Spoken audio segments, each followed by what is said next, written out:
Alhamdulillah, wassalatu wassalamu ala rasulillah, amma ba'd, fa bismillah, assalamu alaikum wa rahmatullah. Indeed, all praise and thanks are due to Allah, and peace and blessings be upon His Messenger. Proceeding to the video, we begin with Allah's name, subhanahu wa ta'ala, so peace be upon you, welcome and greetings. We're going to go to the second part of the second video now, inshallah, in the series, in which we're going to cover the Qalqala.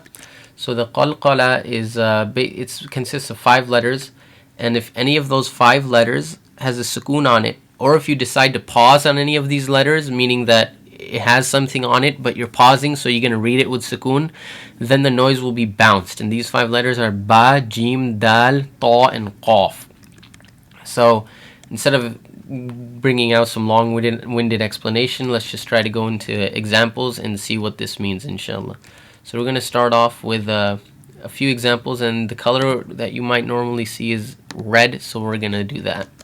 So if we go with alif, or for example alif fatha, qaf sukun, ra fatha, ra sukun, and ta fatha, mim sukun. So right here you can see that the qaf has a sukun. So that means that we're going to bounce that qaf. So instead of saying aqrartum, we're going to say aqo, aqrartum, aqrartum. So we're going to bounce that qaf a little bit. Aqrartum, aqrartum. So now in another example, we can go to, if we mention the word al-azab, B, and then we put a little ta stop, and then we put a wama. Okay, so if we make this a little smaller, we're gonna see it stop. So now if I say al-azabi wama, but we notice there's a ta stop, so we're gonna stop there. So we see the ba with a kasra. We're not gonna read it with kasra because we want to stop there. So the way it's gonna be pronounced is like this: al-azab, or al-azab, and we're gonna put a sukun on it. Al-azab. So instead of saying al-azab, azab, we're gonna say azab. Azab. You hear the little bounce at the end. Azab. Another example, we can go to qaf fatha, ba sukun, lam dhamma, qabalu, qabalu. So we kind of bounce it. Qabalu, b, qabalu. So the same is true for dal. If we say ad or adana, so we have alif fatha, noon, dal, and right here adana, adana. So instead of saying adna, we say adana, adana, adana, and it's basically like this. So if we just go for random examples, alif fatha, jim sukun, aj, aj, we say aj. So if we want to say with a ta, we'll put ta sukun, and we'll say ato, ato, ato, ato.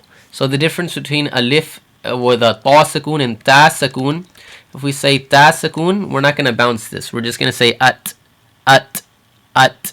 And if we say the top one, because that's qalqala with ta, we're going to say ato, ato. You hear me kind of bouncing it. Ato, ato. So that's what the qalqala is.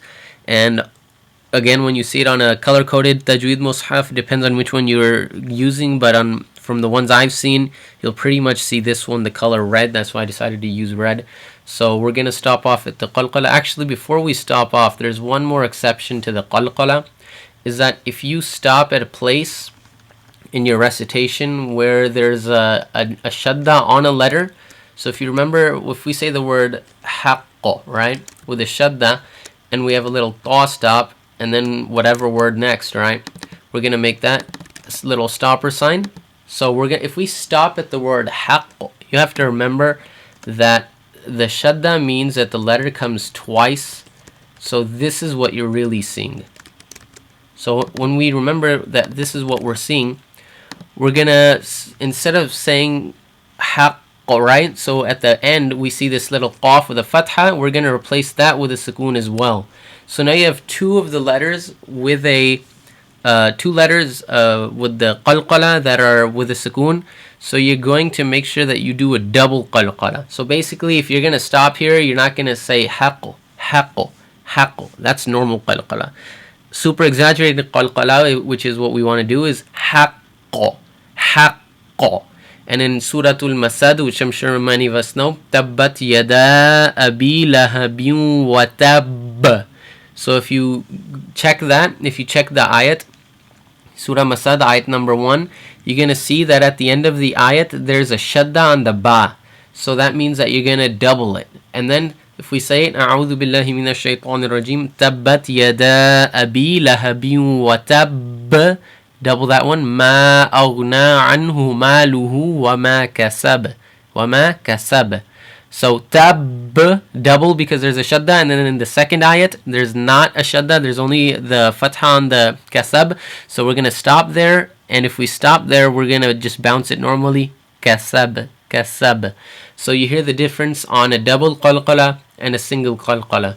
And that's basically this video, and we'll conclude it there over here, bi'idhnillahi ta'ala. Wassalamu alaikum wa rahmatullah.